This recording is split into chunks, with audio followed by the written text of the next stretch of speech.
Imagine only eating one meal a day. Crazy, right? Only once a day that you're allowed to eat.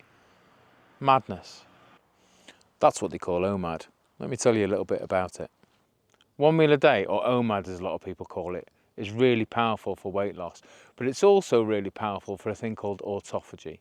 You see, the longer you go without eating, the more energy that your body has free to start repairing itself.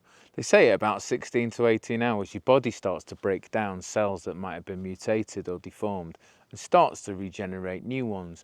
It's something that actually happens in your sleep naturally, especially if you don't eat late at night and your body gets a bit of time to rest after you've digested your food.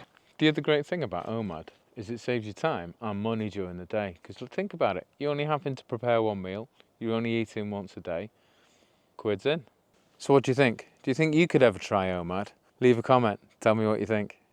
Don't forget to like, comment, subscribe and hit that bell icon for new notifications of fasting tips, general fun and adventures.